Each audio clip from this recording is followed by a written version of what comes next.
Okay, good afternoon everyone, this is Ajay Kumar back again. मैंने एक बार shoot किया था लेकिन मेरा इक्विपमेंट फेलियर की वजह से ही ख़राब हो गया, इसलिए मैं दोबारा शूट कर रहा हूँ। तो थैंक यू वेरी मच जितने लोगों ने मुझे सब्सक्राइब किया, और जितना मुझे आता है उसके हिसाब से मैं आपको गाइड करता रहूँगा। So as a disclaimer, I am a trader, और मेरी जितनी भी बातें होंगी that is my personal opinion, और इसमें अगर आप कुछ हमें से और इन्फॉर्मेशन लेना चाहें तो आप ले सकते हैं पर्सनली। ठीक है, यहाँ पे जैसे मैं देख रहा हूँ कि मैंने कुछ स्टॉक्स पिछली बार सजेस्ट किए थे, वहाँ पे आज उनका हम रिव्यू कर लेते हैं। कल मैंने रिव्यू नहीं किया था, तो आज उनकी सिचुएशन क्या है ज़रा देख लेते हैं।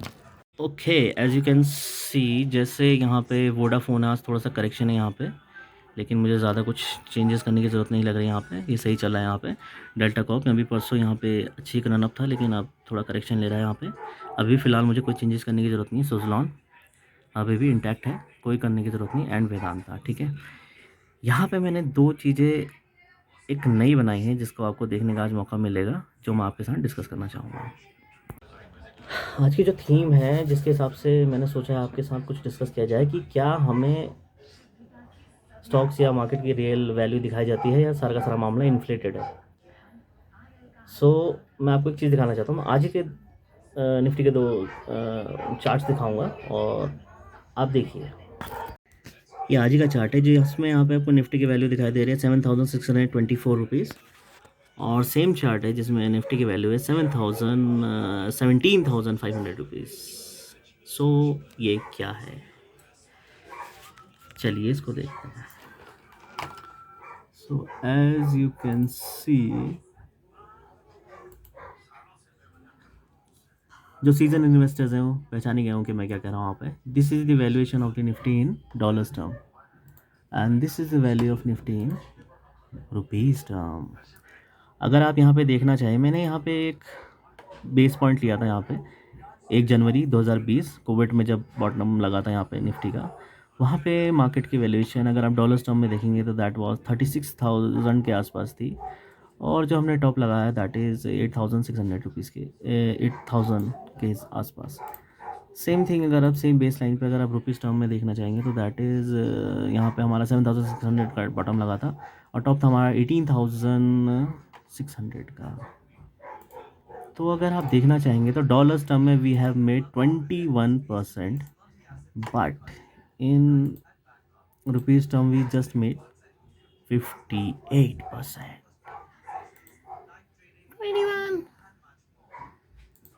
58। So what is going on? Actually में, जैसे आप लोग जानते हैं कि इंडियन मार्केट का बहुत बड़ा हिस्सा जो है फॉरेन इन्वेस्टर्स का होता है, जो डॉलर में इन्वेस्टमेंट करते हैं। लेकिन हम लोग जो यहाँ पे इन्वेस्ट करते हैं अपनी खुद की करेंसी यानी रुपीज़ में इन्वेस्टमेंट करते हैं। तो उसके जो बीच का गैप होता है, ये उसी को दिखा रहा है। अगर हमारी करेंसी में बहुत ज़्यादा फ्लक्चुएशन ना हो तो ये ज़्यादा फ़र्क नहीं पड़ता, लेकिन जैसे आप देख रहे हैं यहाँ पे 21% और 58% का फ़र्क आ गया। इसका मतलब है हमारी करेंसी बहुत ज़्यादा डिप्रिशिएट हो चुकी है। तो ज़्यादातर हिस्सा, ऑलमोस्ट उसका 50% हिस्सा जो प्रॉफिट्स का दिखाई दे रहा है, 58% का, that is inflated. We just have made 21% overall 2020 के बाद से। और मार्केट में इस टाइप से कि मार्केट बहुत बुलिश है और बूम में चल रहा है, और ये नहीं। हाँ, यहाँ से दो कंडीशन हो सकती हैं, या तो मार्केट बहुत ज़्यादा चलेगा, यहाँ से मार्केट गिर सकता है। लेकिन मुझे लग रहा है यहाँ पे हम लोग लगभग बॉटम के आसपास आ चुके, टॉप के आसपास आ चुके हैं। और बॉटम से अगर मान लीजिए, यहाँ पे मैं एक चीज़ और दिखाना चाहूँगा आप। मान लीजिए किसी ने डॉलर्स टर्म में अगर यहाँ इन्वेस्ट किया होता 6,100 के आसपास, तो ये 36 तक ये गिरा, तो यहाँ से यहाँ तक आपने पैसा लूज़ किया अच्छा खासा, ऑलमोस्ट 50%। और यहाँ पे आने के बाद आप मार्क टू मार्क आ गए। यहाँ से जो आपने गेन बनाया है दैट इज़ 21%।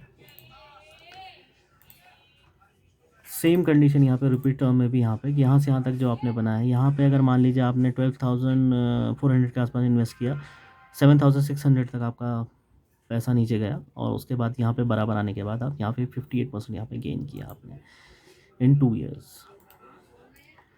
तो कहने के लिए बहुत अच्छा रिटर्न है, लेकिन आप समझ सकते हैं ओके, अगर आप डॉलर्स टर्म में और रुपये टर्म में इसको कंपेयर नहीं कर रहे हैं तो आप बहुत एक आंख खोल के ट्रेड कर रहे हैं लगभग। आपको इन दोनों चीज़ों को एक साथ मिला के देखना पड़ेगा कि आपकी करेंसी कितनी डिप्रिशिएट करे, क्योंकि करेंसी डिप्रिशिएट करने का मतलब है इन्फ्लेशन का बढ़ना, यानी आपका पैसा कम होता जा रहा है। इन्फ्लेशन के बारे में मैं आप और जगह के वीडियोस देख के भी जान सकते हैं, चाहें तो मैं भी एक इन्फ्लेशन के ऊपर वीडियो डाल सकता हूँ। आपका इन्फ्लेशन और आपका डॉलर के अगेंस्ट नीचे इतना ज़्यादा गिरना बिल्कुल भी मार्केट के लिए अच्छा नहीं है। हमको मार्केट बहुत ऊपर दिखाई दे रहा है, पर ये रियलिटी नहीं है। एक छोटी सी चीज़ मैं आपको बताना चाहूँगा। यहाँ पे डॉगी की आवाज़ आ रही है, उसका मैं कुछ नहीं कर सकता, सॉरी।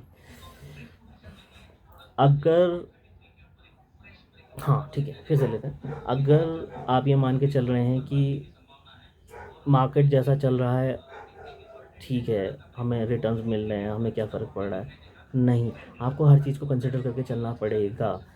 अगर इन्फ्लेशन बहुत ज़्यादा होगा तो आगे चल के आपको उसकी वजह से आपको ज़्यादा पैसा इन्वेस्ट करना पड़ेगा उन टारगेट्स को मीट करने के लिए जिनके लिए आपने पहले टारगेट्स कुछ और बनाए थे। मान लीजिए कोई गाड़ी आप अगर 1 लाख रुपए की खरीदने वाले थे, तो इन्फ्लेशन की वजह से ऑब्वियस सी बात है आपको ज़्यादा पैसे पे करने पड़ेंगे, और ऑलरेडी आपको पे करने पड़ रहे होंगे, क्योंकि हमारे यहाँ हम लोग एक इम्पोर्ट ड्रिवन इकोनॉमी है और बहुत सारा माल हमारा बाहर से आता है।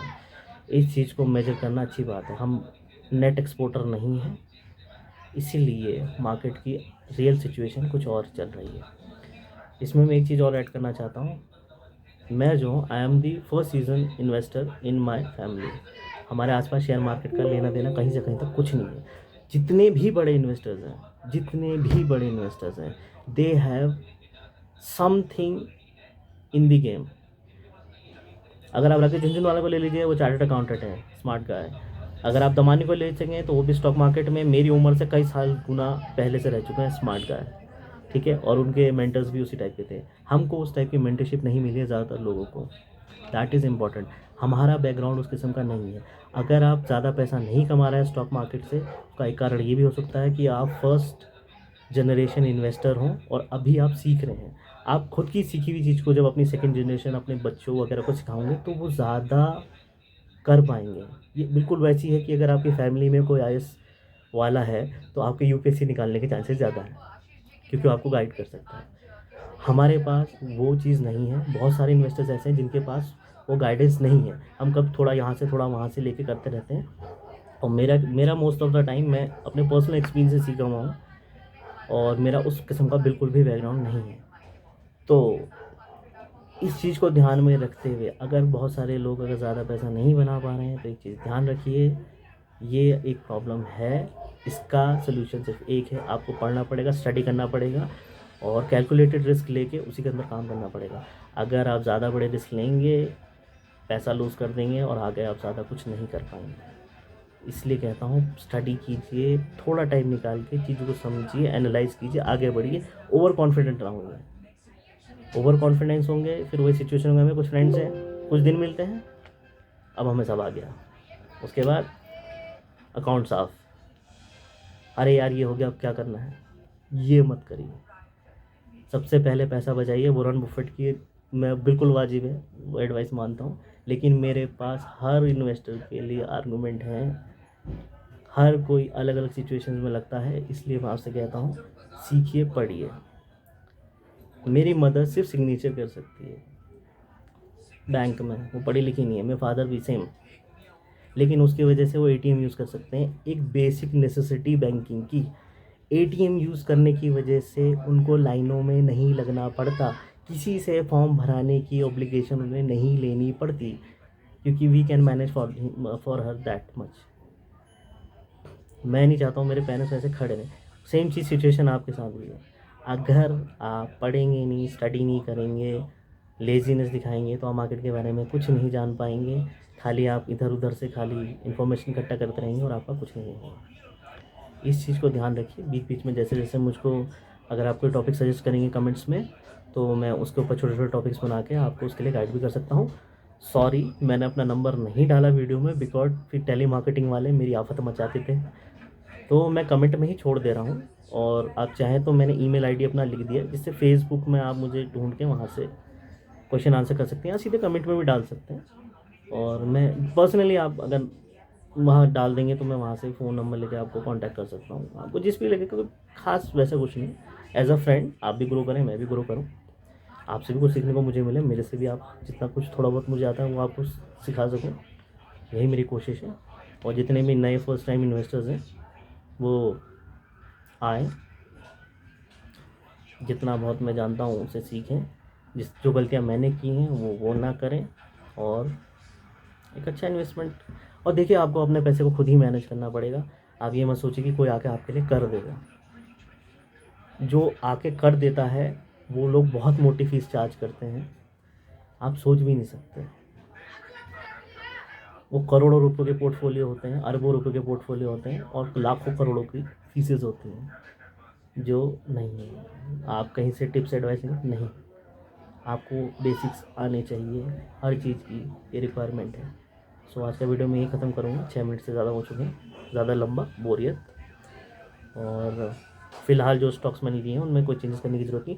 मार्केट का मुझे यहाँ टॉप लग रहा है, मार्केट शायद यहाँ से करेक्शन ले सकती है 70,800 के आसपास। सो प्लीज़ थोड़ा कॉशियस रहिए। एक बार मैं और देख लेता हूँ।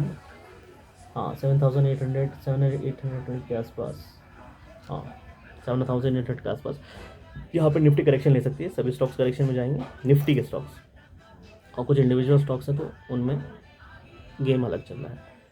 तो यहाँ पे ध्यान नहीं, ज़्यादा कुछ मत कीजिए। मार्केट की कंडीशन ऐसी कुछ है नहीं फिलहाल जिसमें कोई बहुत बड़ा करेक्शन आने की मुझे भी नौबत लग रही है, लेकिन वहाँ से अगर करेक्शन आया तो 15,000 तक आ सकता है।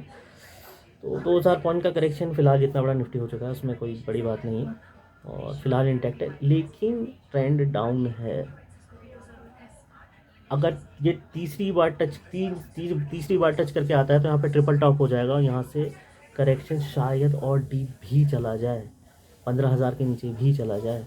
सो यहाँ पे हो सके तो आप कुछ पैसा जो आपको लगता है 2-1 महीने में ज़रूरत पड़ सकती है उसको विड्रॉ करके रख लें, आपको नीचे ख़रीदने का मौका मिल सकता है।